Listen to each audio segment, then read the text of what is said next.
ape saves a key possession of the British Empire. A man invents a noiseless soup spoon. The word ambition originally applied only to politics. And, of course, those statements mean that we're back once more with another batch of surprising statements and their proof, with which we hope to entertain you for a little while. This is Lindsay McCarry asking you to stand by for just a minute and a half for the first item.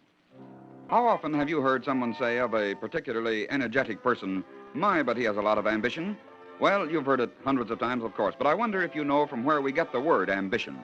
Today it means showing a lot of energy and get up and go, but suppose we go back to ancient Rome for a few moments. Let's follow Lucius Arugulus as he makes his way through the crowded streets of the bustling city of Rome. As he walks along, he spies a friend walking before him.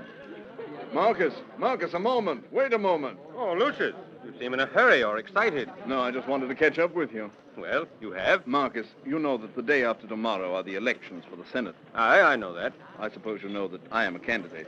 Well, yes, I had heard. I wonder if I might count upon you for your vote, eh? You're a friend of mine, Lucius. I'll vote for you. Oh, thank you.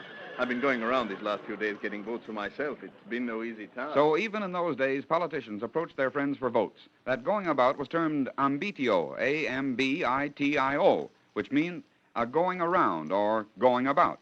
We can well imagine the bustling to and fro those ancient politicians did to get votes for themselves. Of course, it was easy to adopt the word, add an N to make it ambition, which we use today to denote the quality of a go-getter. Well, here's an odd story about the famous apes of Gibraltar. They are the only wild apes left in Europe, and their existence there, together with the fact that they are really African apes, tends to prove the theory that the Rock of Gibraltar was once joined to the mainland of Africa by a strip of land. Now for an amazing fact. Did you know that the British stationed on Gibraltar actually must feed and take care of the apes? It's true. There is a special detail assigned to this simian caretaking. Why? Well, on one occasion, while the British had possession of the fort, a sentinel was assigned to guard duty at a strategic point. He was given his orders. This point must be carefully watched. Raiders coming up this path can attack us and retake the fort. You mustn't take your eyes off it. If you see anything or anyone, sound the alarm. Very good, sir. Good night. Good night, sir. Perhaps the languorous night was not conducive to alert watching. At any rate, it wasn't long before...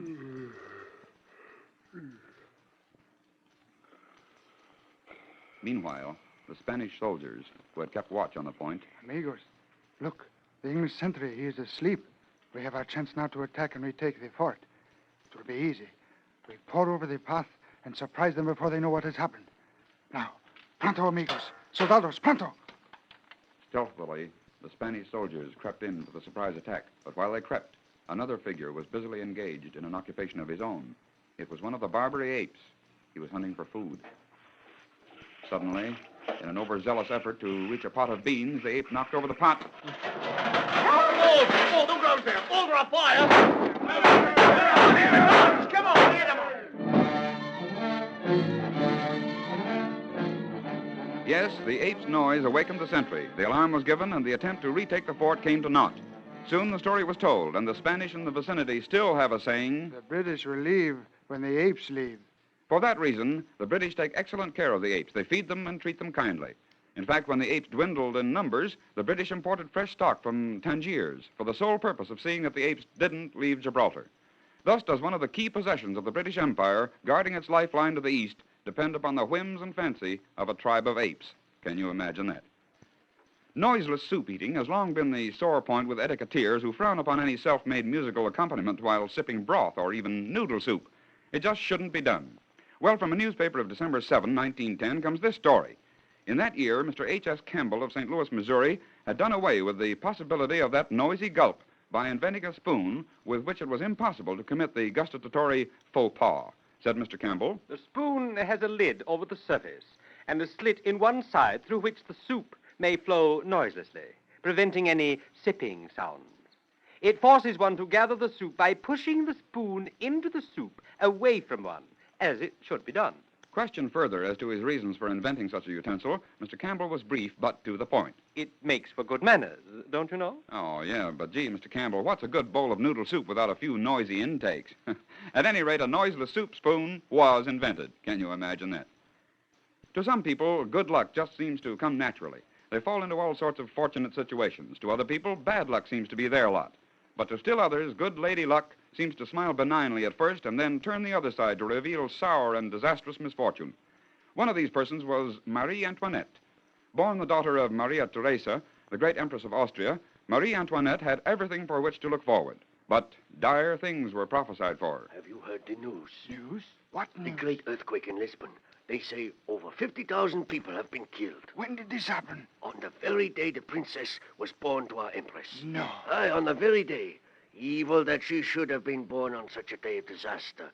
It will follow her all her life.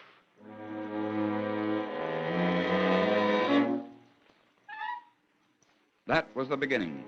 Then it was forgotten when she was given in brilliant marriage to the Dauphin, Louis of France, grandson of the sour old Louis XV. All went well until the wedding day. On that day, in the Place de la Concorde, a great exhibition of fireworks was given to celebrate the union. And in the place... Vive le roi! Vive le roi! Vive le roi! The fireworks, they exploded before the time set for them. Run for your lives! Yes, on the day that was to be so brilliant for Marie Antoinette, disaster struck again. 1,200 people were crushed to death by the panic-stricken mob seeking escape from the blazing fireworks. On the day of her birth and on the day of her wedding, horrible catastrophes reached in their bony and greedy hands to mar the events. Then Marie Antoinette became a member of the French court. Came quarrels with Madame du Barry, favorite of old Louis XV. Louis XV himself was bitterly disappointed in the union of his grandson and Marie Antoinette. Scandal after scandal dogged her footsteps. Her dissolute behavior shocked even the libertine French court. Came then the death of old King Louis XV. Louis XVI was crowned, and Marie became queen. Events marched swiftly to the grim climax. Came the affair of the diamond necklace, and in the streets of Paris were heard these things. It is her fault.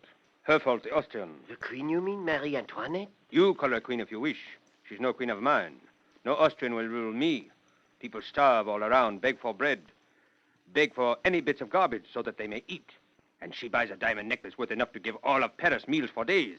I say, down with the accursed Austria. Ah, c'est vrai. On the day of her birth, 12,000 people died in an earthquake. On the day of her marriage, 1,200 perished because we must celebrate the marriage. Well, I too say, down with the Austrian.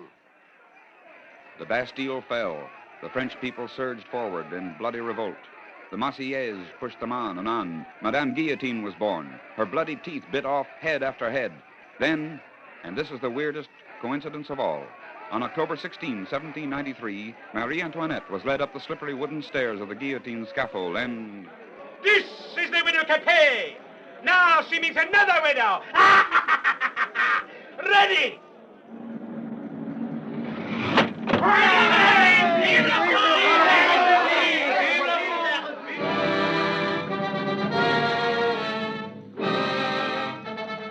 And Marie Antoinette was beheaded on the very spot the people had celebrated her marriage 23 years before.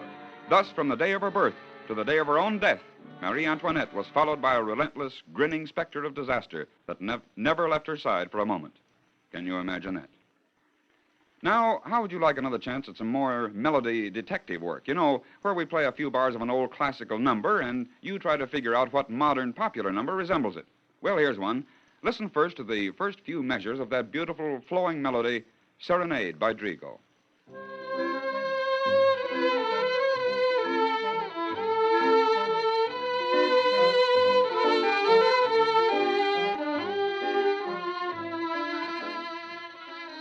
Did that recall to your mind a popular number of a few years ago? Well, it certainly should have. But if you need further assistance in your sleuthing, we'll ask the boys of the orchestra to present You Ought to Be in Pictures.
that little lesson in the fundamentals of tune sleuthing, this is Lindsay McCarry inviting you to be with us on our next session of Can You Imagine That? And signing you over to the capable care of your own announcer and bidding you goodbye now.